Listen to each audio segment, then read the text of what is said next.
Pertama, kita belajar mengenal penyebab berkurangnya ekosistem terumbu karang dan apa akibatnya bagi makhluk hidup. Kita juga belajar kosakata baru dan melengkapi kalimat dari kosakata baru itu.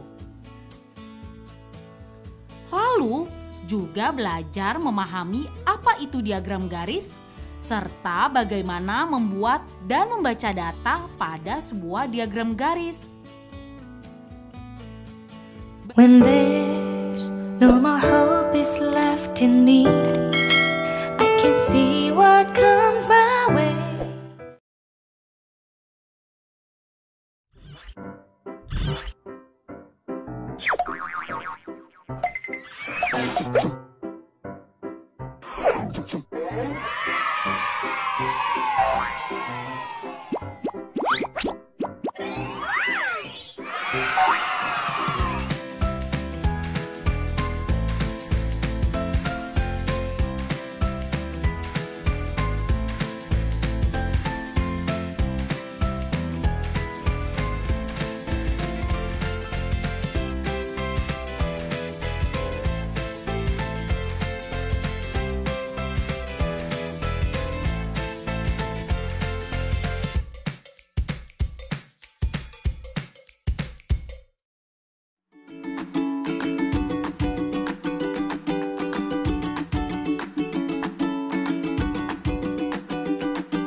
Halo teman-teman kelas 5 di seluruh Nusantara. Bagaimana kabar kalian hari ini? Sudahkah kalian berolahraga? Bagi yang berpuasa, kalian masih bisa kok melakukan olahraga ringan. Bersepeda misalnya. Hari ini Kak Lisa akan melanjutkan cerita tentang terumbu karang. Tapi ngomong-ngomong, Frans mana ya? Dari tadi kok belum kelihatan.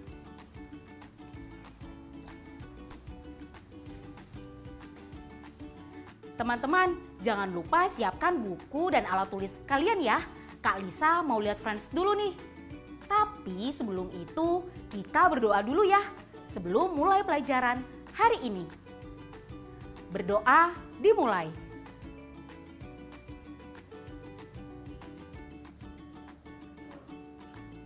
Berdoa selesai.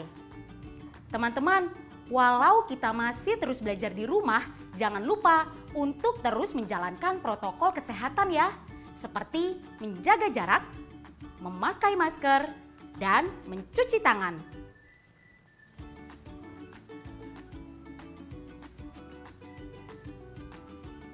Ayo menyimak.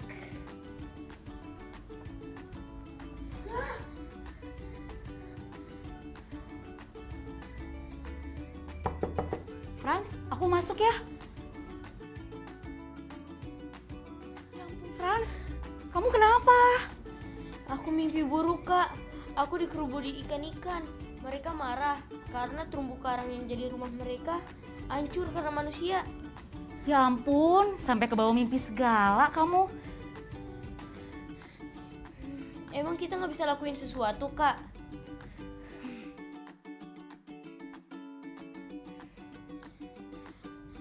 Memang sedih teman-teman. Terumbu karang yang sudah hidup di lautan tropis sejak ratusan juta tahun lalu, akhir-akhir ini mulai banyak yang mati dan menghilang. Nah, salah satu penyebabnya karena jumlah manusia yang semakin banyak.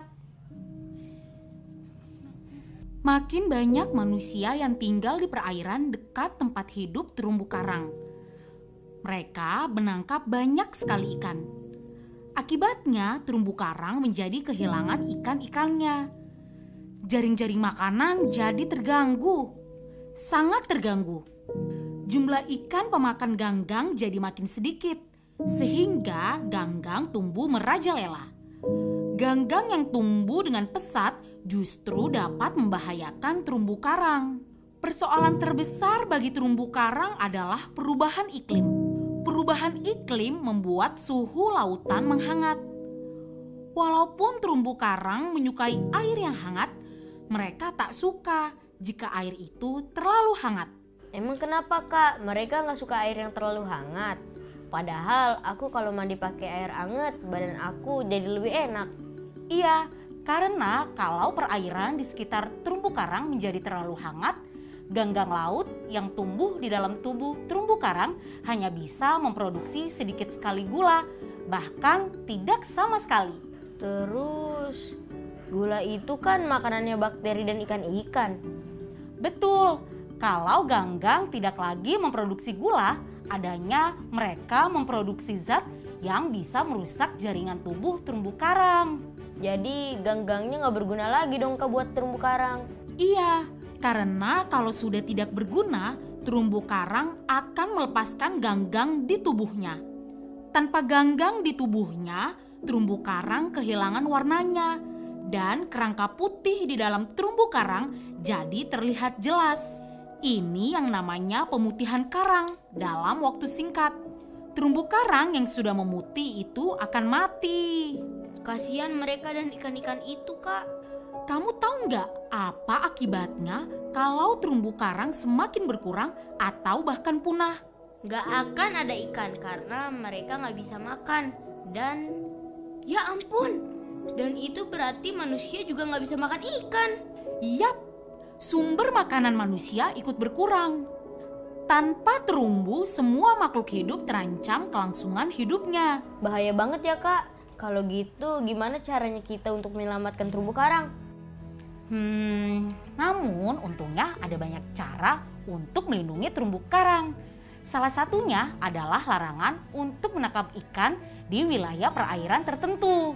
Selain itu, mengurangi pemanasan global agar tidak terjadi perubahan iklim kan Kak? Jadi mulai sekarang kita harus sama-sama jaga lingkungan ya. Karena sesama makhluk hidup saling membutuhkan. Nah teman-teman, sekarang saatnya siapkan buku dan alat tulis kalian ya. Dan jawab pertanyaan-pertanyaan berikut ini. Sudah berapa lamakah terumbu karang hidup di lautan tropis?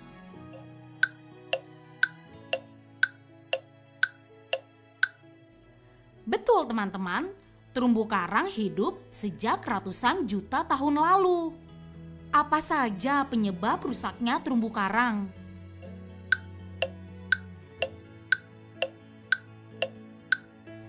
Pemanasan global dan penangkapan ikan pemakan ganggang menjadi penyebab rusaknya terumbu karang. Jika manusia menangkap terlalu banyak ikan, kehidupan terumbu karang bisa terganggu. Mengapa demikian?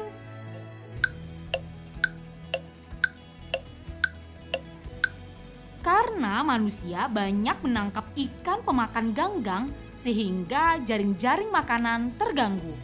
Apa yang terjadi saat terumbu karang mengalami pemutihan? Jelaskan.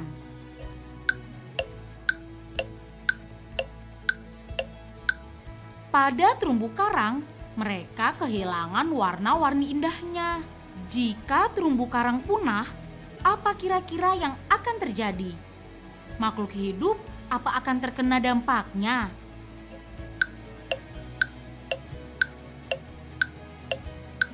Tanpa adanya terumbu karang, makhluk hidup lainnya akan kehilangan tempat tinggal dan lama-kelamaan akan menghilang. Wah, mengerikan ya teman-teman. Nah, sekarang kamu sudah gak sedih lagi kan? Sekarang kakak mau... Tunggu Kak! Kak, aku pinjam HP bentar dong. Untuk apa? Aku mau bikin story di Instagram untuk ngasih tahu followers aku biar sama-sama mengurangi pemanasan global. Biar manusia bisa hidup jutaan tahun lagi. Oke, boleh. Teman-teman di rumah, kalian juga bisa membuat video di akun media sosial kalian tentang pentingnya menjaga kelestarian terumbu karang. Tapi sebelum itu, kalian kerjakan yang satu ini. Ayo berlatih.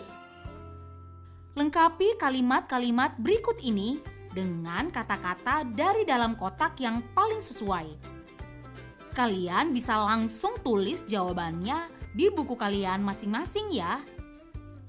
Titik-titik adalah sekelompok makhluk hidup yang hidup bersama dalam hubungan yang dekat dan saling bergantung.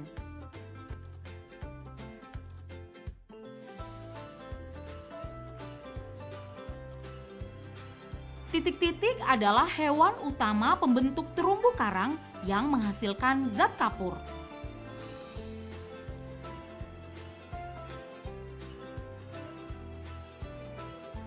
Titik-titik adalah lautan yang mendapat sinar matahari secara terus-menerus sepanjang tahun.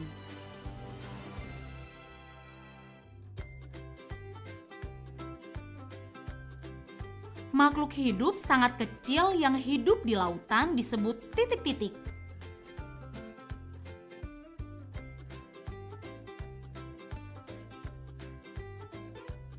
Tanaman laut yang bisa hidup di badan terumbu karang disebut titik-titik.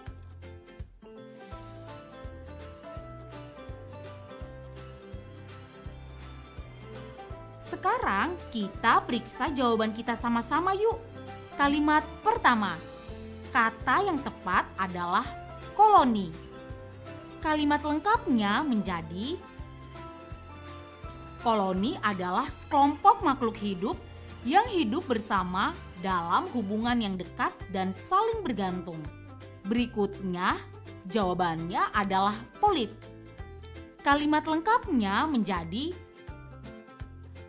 polip adalah hewan utama pembentuk terumbu karang yang menghasilkan zat kapur. Jawaban nomor 3 adalah lautan tropis. Kalimat lengkapnya menjadi lautan tropis adalah lautan yang mendapat sinar matahari secara terus-menerus sepanjang tahun.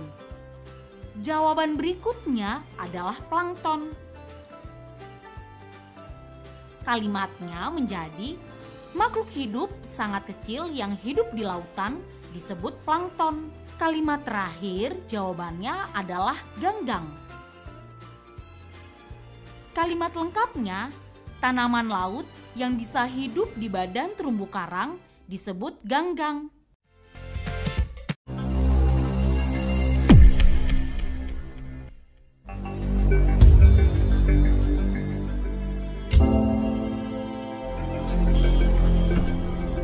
Aku kangen sekolah. Aku kangen Bapak Ibu guru. Aku rindu kawan-kawanku.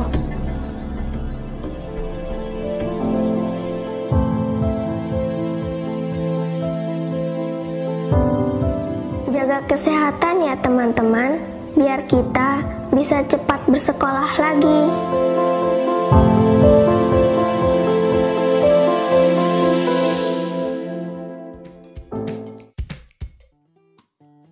Jadi gitu ya guys, sekarang ngerti kan kenapa terumbu karang itu penting banget buat kehidupan di laut dan buat kehidupan manusia. Pokoknya mulai sekarang kita melestarikan terumbu karang. Dah. Nih Kak, makasih. Iya, sama-sama. Tapi sekarang gantian kamu yang bantuin kakak ya. Bantuin ini nih. Ayo memperkirakan. Banyaknya ikan di sebuah kolam disajikan dalam tabel berikut. Coba perkirakan pada minggu keberapa ikan di kolam akan habis? Kalau itu sih gampang Kak, tinggal kita cari aja polanya. Dari minggu ke-1 ke minggu kedua ikan berkurang 1. Dari minggu kedua ke minggu ketiga ikan berkurang 3. Terus dari minggu ketiga ke minggu keempat ikan berkurang 5. Jadi, apa pola yang kamu temukan? Kalau dilihat-lihat, ini ikannya berkurang sesuai dengan urutan bilangan ganjil. Jadi, pasti di minggu kelima, ikan akan berkurang 7, Kak. Begitu seterusnya, sesuai dengan urutan bilangan ganjil dari urutan kekecil ke besar. Kamu hebat, Franz. Bisa jawab dengan benar. Nah, teman-teman, silakan lanjutkan pola pengurangannya ya. Setelah itu, kalian akan menemukan jawabannya. Selamat mencoba. Sekarang kita sama-sama simak yang satu ini. Ayo membaca. Salah satu fauna khas Indonesia bagian timur adalah komodo. Komodo adalah spesies biawak besar yang tempat hidup alaminya hanya di Pulau Komodo dan sekitarnya di Nusa Tenggara Timur. Sebagai hewan endemik, komodo termasuk satwa yang dilindungi. Banyaknya komodo terus diamati dari waktu ke waktu. Tindakan ini bertujuan untuk memantau kelestarian komodo agar tidak punah. Data perhitungan populasi komodo dari tahun ke tahun dapat dilihat dalam gambar berikut ini. Data ini disajikan dalam bentuk diagram garis atau grafik. Pada diagram ini, kita dapat mengetahui bahwa banyaknya komodo bersifat fluktuatif, artinya kadang-kadang populasinya naik dan kadang-kadang populasinya turun. Populasi komodo pernah menurun pada tahun 2016 dan naik kembali pada tahun-tahun berikutnya. Pada tahun 2019, populasi komodo tercatat paling tinggi dalam 5 tahun terakhir. Diagram garis itu sangat cocok untuk menampilkan naik turunnya data sesuatu dalam kurun waktu tertentu. Arah kemiringan garis yang menunjukkan naik turunnya data sangat mudah dibaca, sedangkan kecuramannya dapat menjelaskan naik atau turunnya data tersebut. Sekarang, perhatikan dua gambar berikut ini. Bandingkan dua grafik ini. Dengan melihat arah garisnya, kita dapat langsung mengetahui bahwa dari minggu ke minggu, banyaknya ular sawah mengalami kenaikan. Tingkat kenaikan atau penurunan juga bisa kita ketahui dari kemiringan garisnya. Pada grafik banyaknya ular sawah, terjadi kenaikan populasi ular sawah di minggu ketiga dibanding minggu kedua. Kita lihat garisnya semakin menanjak. Sebaliknya, terjadi penurunan drastis populasi tikus dari minggu kedua ke minggu ketiga. Gampang kan membacanya? Ayo mencoba. Teman-teman, tahu tidak? Naik turunnya populasi komodo dipengaruhi oleh naik turunnya populasi hewan lain yang menjadi makanannya di alam. Kayak populasi ikan yang dipengaruhi oleh populasi terumbu karang ya, Kak? Ya ampun, dari tadi kamu menyimak juga. Ya iya dong, kan Kalisa ada di sini. Kak, komodo itu biasanya makan apa sih? Gak makan manusia kan? Biasanya di habitat liar, komodo makan kuda atau kerbau. Hah? Kuda yang sebesar itu bisa dimakan sama komodo? Berikut data banyaknya komodo, rusa, dan kerbau yang hidup di tempat yang sama dari waktu ke waktu. Nah, coba sajikan data pada tabel ini dalam bentuk diagram garis. Gunakan warna yang berbeda untuk setiap garis ya. Kalian masih ingat kan caranya? Pertama, buatlah garis sumbu mendatar dan vertikal seperti gambar di samping. Lalu, buatlah titik-titik sesuai data yang diberikan. Contohnya, data banyaknya komodo menggunakan titik dan garis berwarna merah seperti gambar di samping.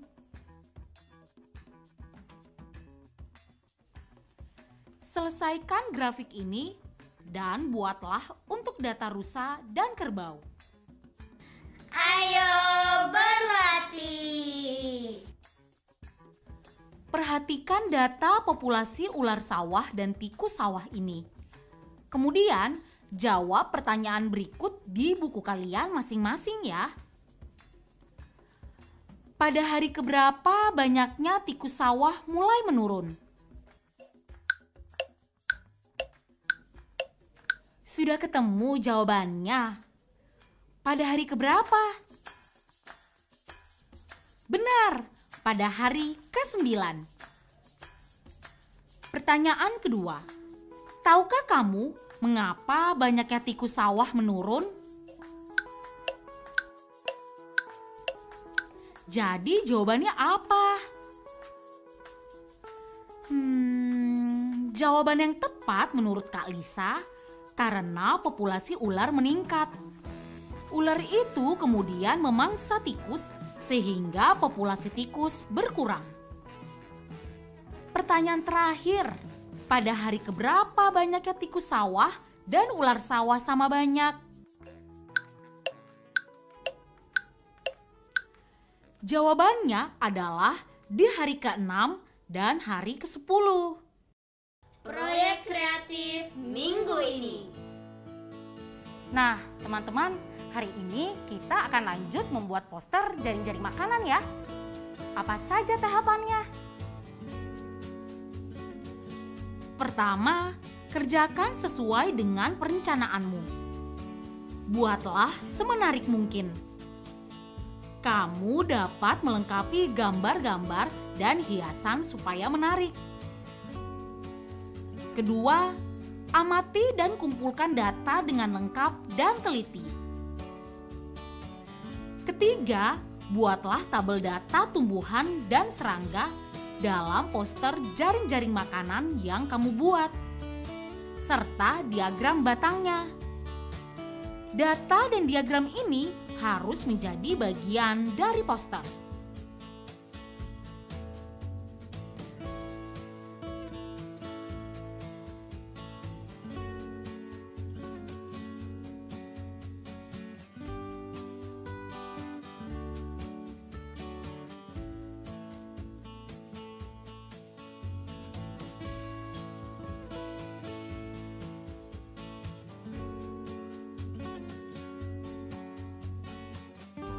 Jangan lupa setelah poster selesai, beritahu hasilnya kepada ayah, ibu, atau keluarga yang lain.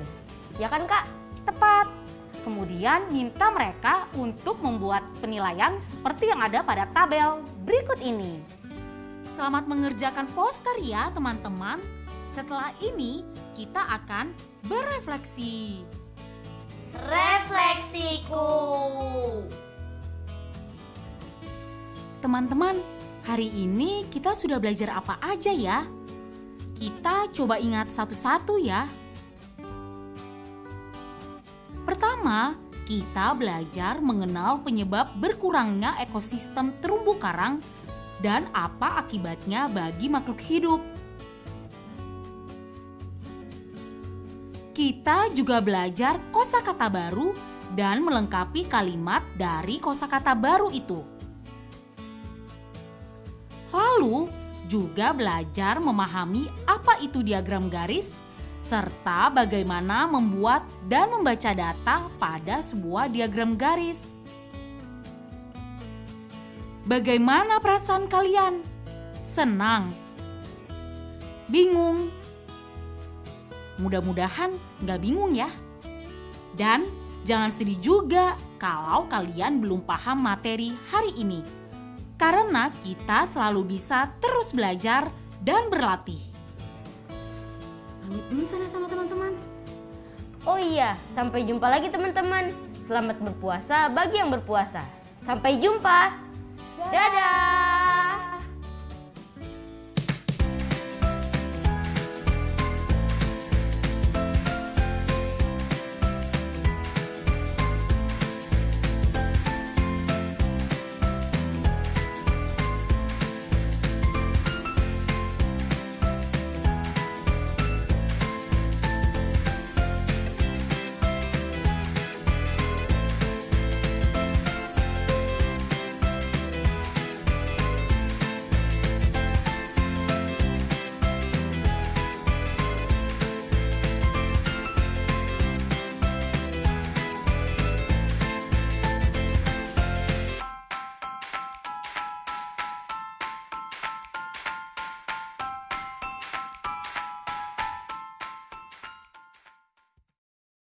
Sekarang tetap belajar dari rumah ya teman-teman. Jaga jarak, rajin cuci tangan, dan pakai masker agar kita mencegah penyebaran COVID-19. Sampai jumpa.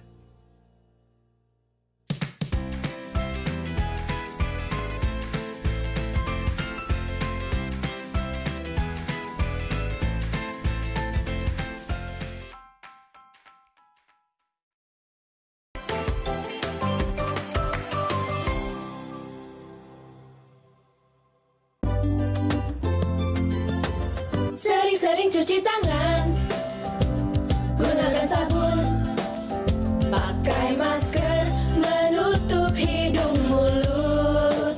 Jangan lupa jaga jarak saat ketemu orang. Makan yang bergizi, jaga kesehatan. Anak Indonesia, anak Jangan kendor, jaga kesehatan.